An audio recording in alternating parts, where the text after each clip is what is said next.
In this video, we're going to be discussing the creation of rail lines to fulfill the demand created by cities. As we add additional rail lines from a rural business or from a city to another city, what we'll find is the more rail lines we add on that route, the lower the utilization percentage is going to be. Now, a high percentage implies that our rail lines, our trains, have full wagon capacity and that they're running at full capacity, which is very good for profit, but not necessarily is it going to be able to fulfill the demand of the city, possibly in time. So therefore, as we add rail lines to our route, what will happen is the utilization percentage will go down. As you can see in this timeline, we've added a series of rail lines and the utilization percentage is going down. The obvious purpose of adding rail lines from a rural business or one city to another is to fulfill the demand of the various products that the city is requiring. So our first objective is to look at the city and to proceed to look at the demand of each and every one of the products, what is currently in stock, what is arriving, and then to proceed to add rail lines to fulfill that demand. And as we're going to see, initially our utilization percentage may be lower than 100%, but our rail lines are running with 8 wagons. It is important to also remember that our city's demand is weekly. And that means every week we are going to have an increased demand. This is where the duration or the time between the station that is delivering the merchandise and the city comes to play a very important role. If the duration exceeds 7 days, that means we're going to be getting demand from the city during the period our train is en route. If our duration is under 7 days, that means we may be able to deliver 2 or 3 loads before the demand increases. So we need to take that into consideration, as you can see, when we're creating our rail lines.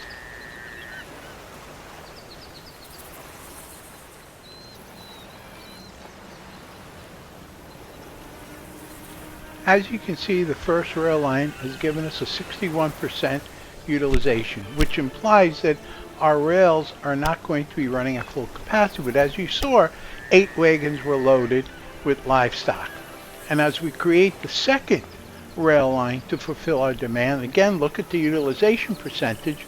And what we're going to see is, as we load our rail line to fulfill the demand, it again will also have 8 wagons of livestock. So again, the key is we are going to continue to employ full capacity as needed. Eventually, what will happen is our rail lines will then start to run at lower capacity. Now, we could limit this by setting a max number of cars in our rail line. So if we only wish 4 wagons to run, we can limit the max number of cars to be 4. Here we are, we're creating the third one, and as you can see, again, take a look at the utilization percentage and take a look at the loading. So this gives us an ability to start to plan, and that's really what we're doing. We're taking a systemic perspective, if you will, of the rail lines between the delivering entity and the receiving entity. And number of duration days is very important. The track utilization is important, and the utilization percentage of each and every one of the rail lines themselves. And again, as you can see, we've loaded 8 full wagons of livestock in our third rail line. And then we will go ahead and proceed to create the fourth rail line. And as you'll see, that also will have a fully loaded train with all wagons being loaded with livestock. To reiterate, a high percentage implies our rail lines are running at full capacity and are profitable. As you can see, the fourth rail line that we've added has changed utilization percentage to be 35%. The next step is to ensure that our rail lines are delivering the products and merchandise to the city, is to take a look at the fulfillment of the city and to look at the product demand. And as you can see, we can look at the livestock information here. We can see the stock in the city has gone up. We can see the current in-transit unit has gone up, and so on. So this gives us an idea that our delivery system is working, our supply chain is working. Our rail lines will continue to run until demand has been met. Essentially, the supply chain is working. And as you can see, we have our rail lines coming back to be reloaded, and they're fully loading the rail cars. Eventually in the video, you'll get to see, we'll reach a point where we will not be fully loading our rail line. Our train will be loading 3 or 4 wagons, which implies that we are satisfying the demand of the city. Eventually, you may get a point, if you configured your rail line to only have a minimum of 1 car, you may get to a point where you will notice it says waiting for deployment. This implies that you have satisfied the demand of that city and your train is waiting until demand is created. And again, as we noted, if you'll notice, it is a weekly demand.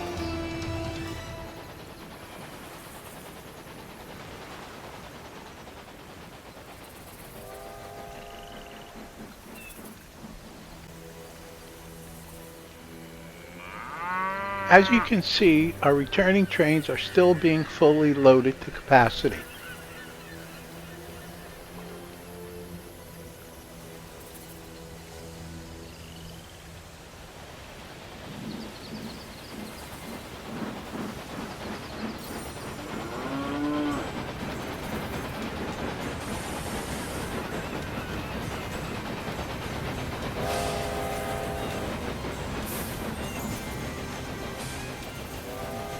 As you can see, so long as capacity is available, our rail lines will continue to load product to satisfy the demand of the city.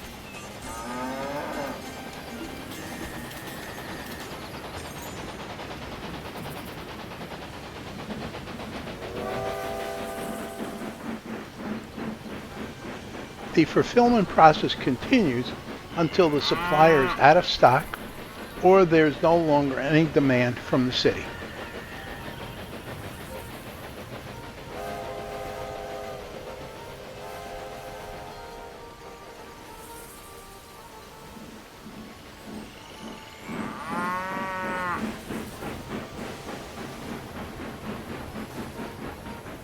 Periodically, we should check the fulfillment of the city as well as the fulfillment of each and every one of the products the city is demanding.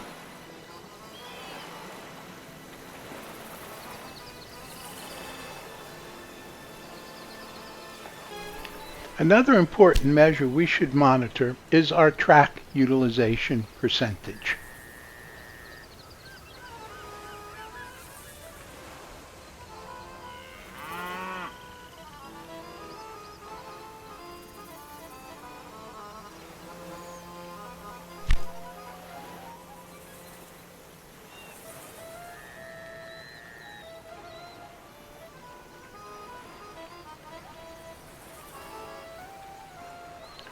Let's go ahead and add a 5th and 6th rail line to our route and see what that does to our utilization percentage.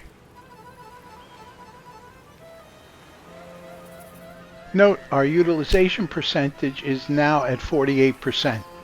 However, our trains are meeting city demand and are running at full capacity. As you can see, we're loading 8 wagons.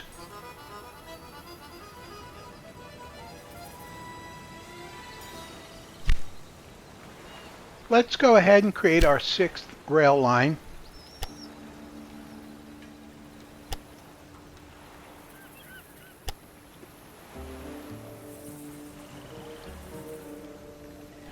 As you can see, our 6th rail line has decreased the utilization percentage from 48% to 39%. And as you can see, we have essentially satisfied the city's demand for livestock and only need to load 3 wagons of product.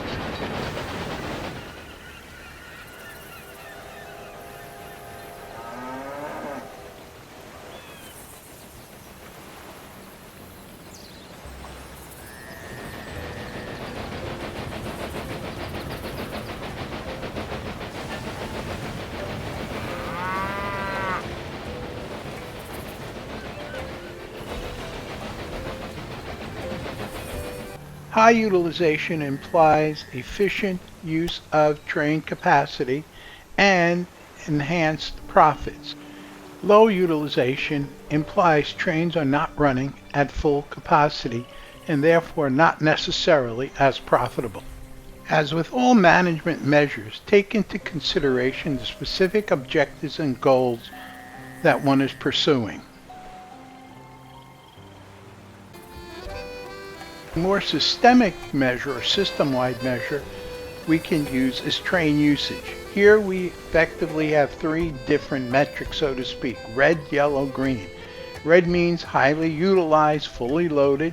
Yellow says average utilization, and green means low utilization. We also have the ability to look at track utilization, where we can see high usage of a track is typically in red, low usage of a track is typically shown in white. All of these measures taken together will help you manage your train line. Thank you for listening.